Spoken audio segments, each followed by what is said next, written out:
let's hope that video where I said putting it on an angle is going to help me change it. I hope it does. If not, I have to take it off. It's pretty simple. But just thought I'd put it on there so in case someone says, "Oh, you said it's going to come off," or I haven't tried it. So yeah, let's give that a try. Hopefully, I don't look like an idiot. But I'm pretty sure you guys have worked it out by now. I really look like an idiot. So please wish me luck.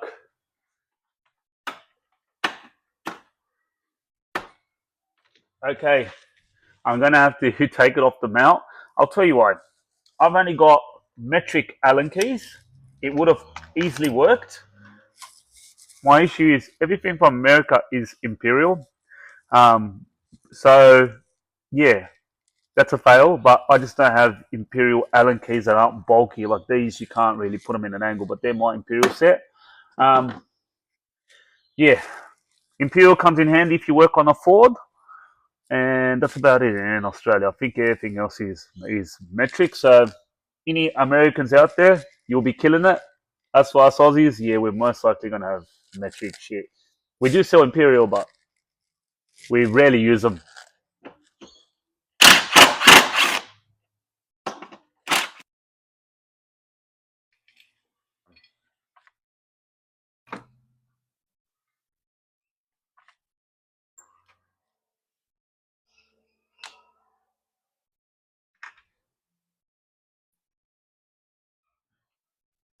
Here we go. So it's another gasket, and the higher the ratio, the bigger the disc. Now it's got to do something with obviously the top pressurizers that pushes the fuel return. Basically, puts like a not a kink but like a block in it, and the rest of the air obviously does something, purges or whatever. So the bigger the disc, you got the bigger ratio. So for example, that's a 4-to-1. That's an 8. So you still need all this bit, and you still need the basically the thing that keeps the disc, I don't know, in it's centered. So they're pretty easy. Basically, I just take that off. Kind of try to remember how it was. See how there's that little groove facing down. Just keep it.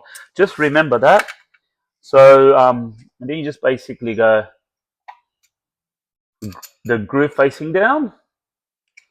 That sits in there like that. Brand new gasket. Bang, we got an extra 60 psi of fuel pressure. Well, that's the 8:1, and just put the cover back on. So these are pretty simple. You can adjust them. There is like a bleed valve system that they make, but you can only drop them by maybe like the ratio of 1.5. So I don't want to go on for days about and FMU and people are like, oh, that's primitive technology. Look, it still works. Come on, backyard boost. That's how you learn stuff.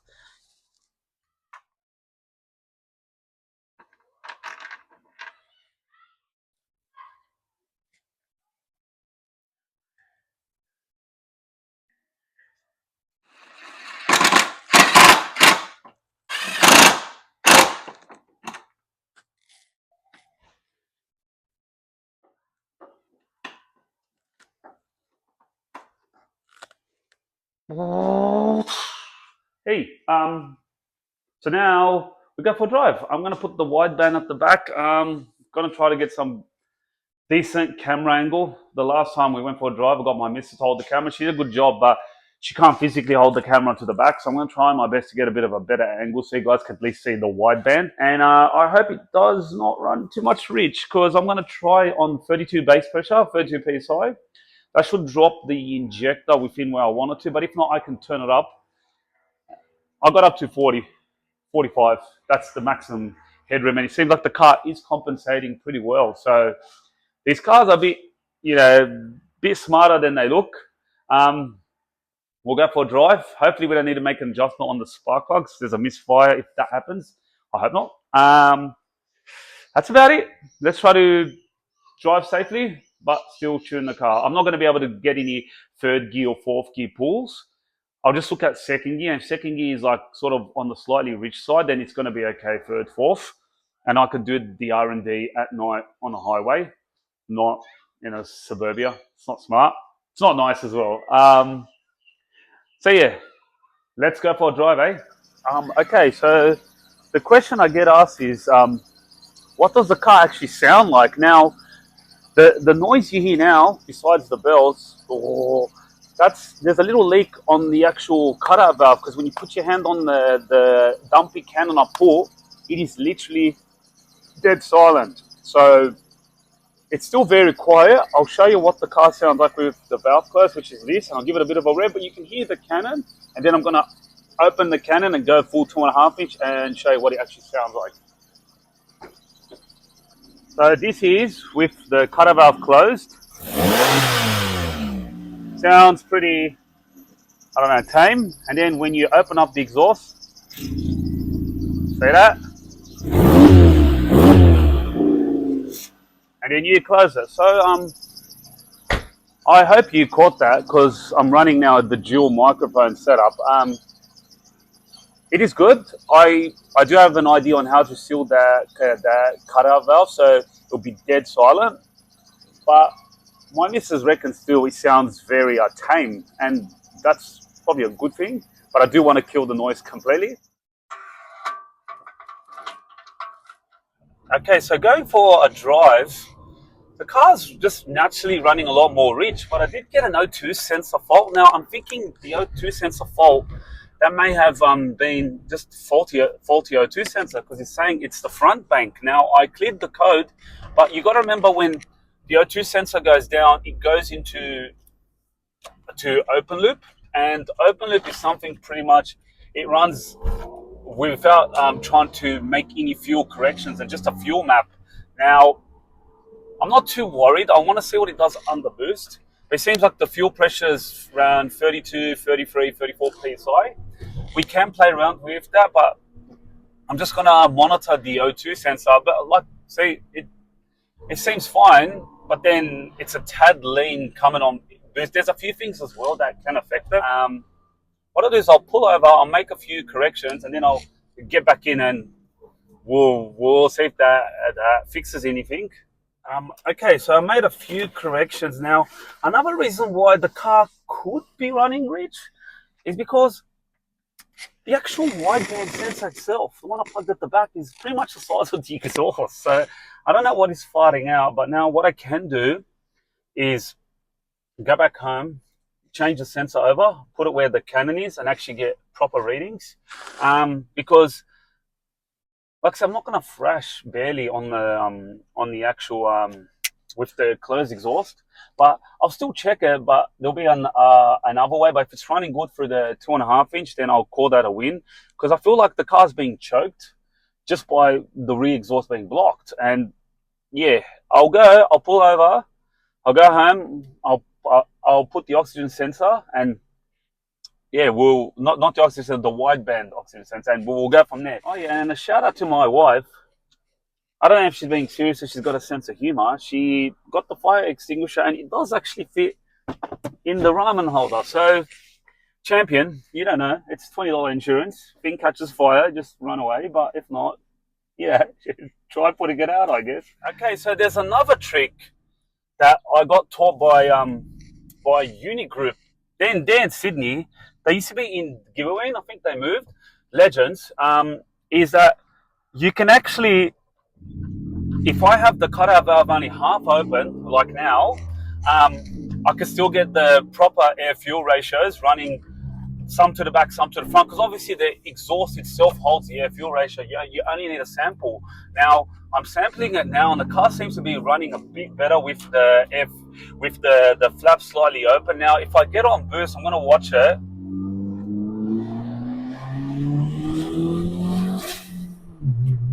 There you go. That was 12.0. I don't know if you caught it, air-fuel ratio. Now, I'm going to do a few more laps in that, and then I am going to move the wideband to the center, but she seems a lot happy. So that's a little trick I remember when I was getting my, I'll tell you the engine, because I know there's a lot of people that don't know it. It was an LS1 single turbo T51R, and I just remember when we opened the cutout valve, I told him, shouldn't you move it? He's like, no, because he's still got a sample going to the back. And there you go. You just got to open your ears sometimes, and you might learn something, you know. Okay, my apologies. I noticed it sounded like I was shouting on the microphone. can I just say I switched over the microphones because, like I said, it's a dual microphone setup, but I did not notice how loud the new one is, or it's actually sensitive. And if you notice the first episode I did, I was so loud with the mic. It's somehow like when they're new, they're ultra sensitive. Now, as for driving the car now, I did move the wideband to the center, and it's driving at 12 air fuel ratios. Now, this could be because of the bigger injector. I might dial down some pressure, but the main thing is what it does on boost. Because 12, look, 12.1, it goes up to 13, and then it goes to 12. Look, 12.5. I just came off the throttle there. That's why when you see a very lean spike come up, that's just normal. Okay, so now we're gonna give it a test. We're gonna get on boost. Fingers crossed. Wish me luck. Let's go for it.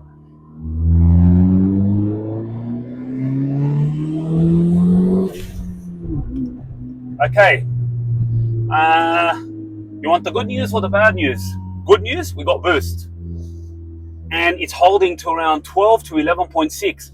Bad news is just as we passed 5.5, it went very rich. Going back to what I was saying, it appears the FMU, it's the blessing and the curse. It's keeping a good fuel line, but you got to know that Hyundai, the ECU does not know what's going on. So it's just doing its own thing, thinking, oh, I'm naturally aspirated. And usually when I'm hit, let's say 5,500 revs, I'm going to hit let's say the standard injector cycle from, let's say 50 to like, let's say 80%. Now, the FMU does not compensate for your injector cycle. So what's happening is, the reason why it's suddenly running rich up top is because the car knows no better, and naturally Hyundai's worked out, let's put this much fuel when it's non-turbo.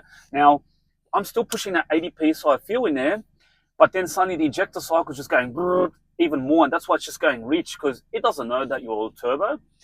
Blessing and the curse, rather run really rich near the red line than really lean, but I am going to test it on third gear, fourth gear, because load it up, see what it is. But let's go for a few more drives, take a look, and it's promising.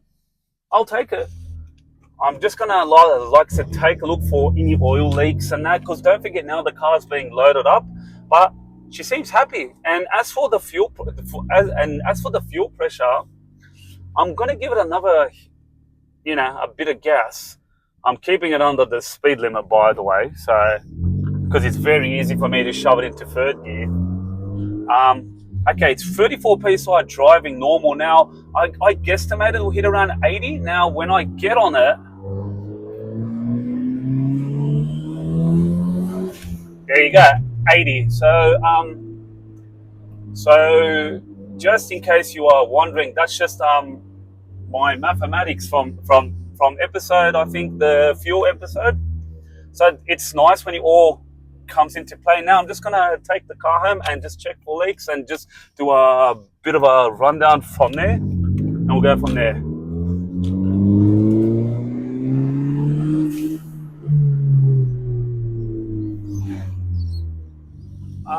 Another thing I forgot to address is you want to look at your coolant temperatures like I am here. We're sitting at a good 90.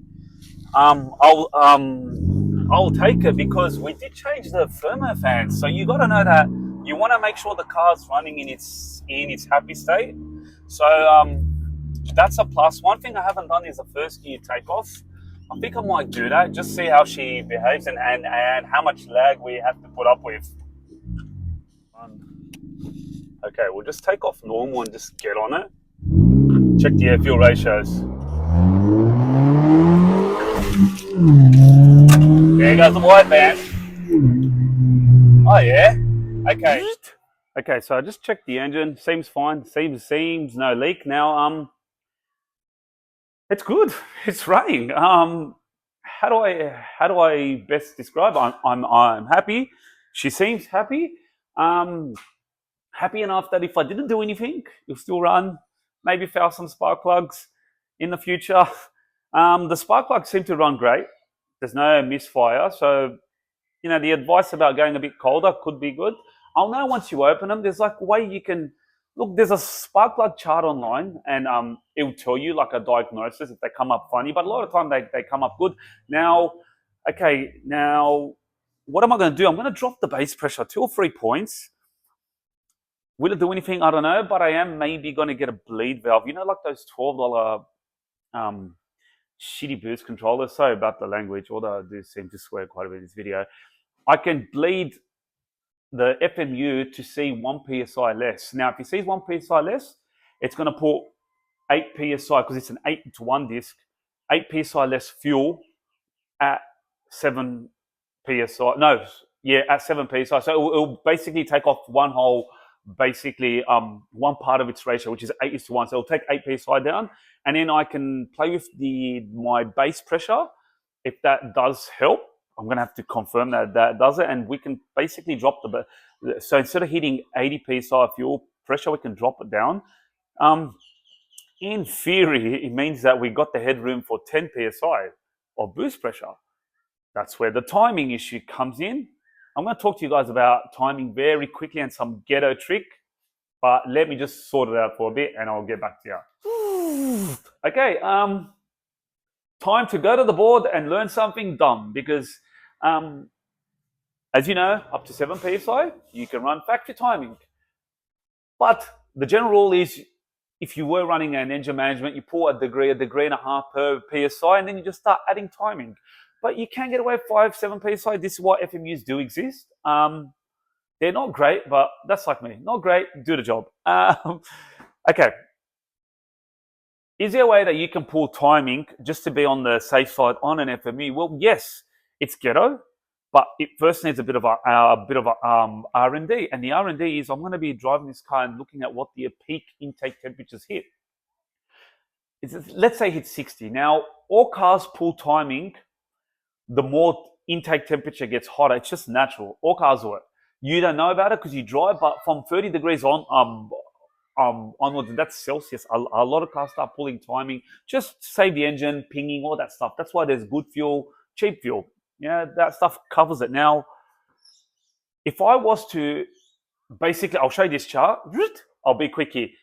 This is how it pretty much works. The most basic chart in the world. The hotter the car, the more the timing advance gets pulled back. That's just a scale 1 to 10. Each car is different, so it's not linear. It's not. What I can do is basically run the car and see what happens when I basically manipulate the computer into saying 10 degrees more, basically an inline resistor or something. So when it's actually saying 50, it'll say 60, yada, yada, yada, and actually monitor the OBD, because you can actually read the timing advance. If it starts pulling timing, I'd like to know just how much timing I can pull and how much I can get away with it, because A, that's like a peace of mind, and B, if I can pull enough timing, let's say up to 10 degrees, if it accidentally spikes to 10 psi, we're still going to be hopefully under 90 psi on the actual fuel rail. The car will run. It'll be one of those FMU things that you're running a car on 10 psi and you'll pull timing back. Very ghetto mod, very ghetto. The LS1 guys that run nitrous do it in the States. If you ever want to learn something cool, just go on their forums and like I said, just add your own thing. So yeah, that's just one little thing we can do in regards to the timing. So like I said, not really linear, but it's something to know. I might even experiment on that, but I still want to drive around, do some R&D, check all the intake temperatures, check all that, and maybe experiment with some flutter.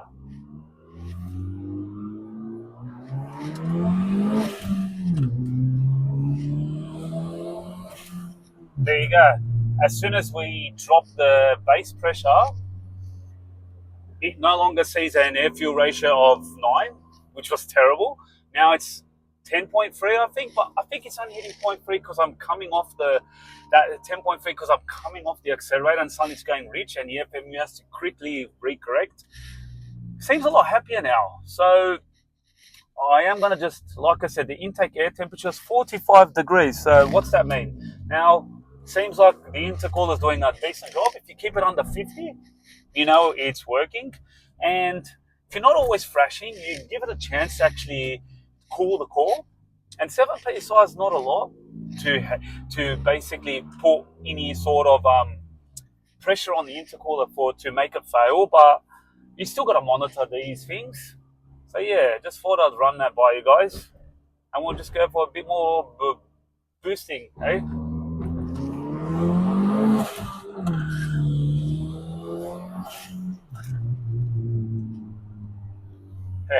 It's getting better. We're actually driving the car now. I'll play around with the fuel a bit more, but I think we're going to hit the limitations, and then we're just going to pretty much have to get the FMU, maybe get the bleeder valve, and basically drop it by a whole 1 point. And I think I'm just going to leave it at that. The air fuel ratios might be at 11 by the time we're done, but maybe 11.1, 11.2. That's okay. You know what? Factory cars have like 10.8. The old Japanese cars, just so they can save the engine. And to be honest, those cars are still running today. So I get it. It sounds like I quit, but 12, 11, you take it. You don't want it to be running 15. You don't want it to be running 9. One extreme or the other. Slightly rich is going to be better for the motor than slightly too lean.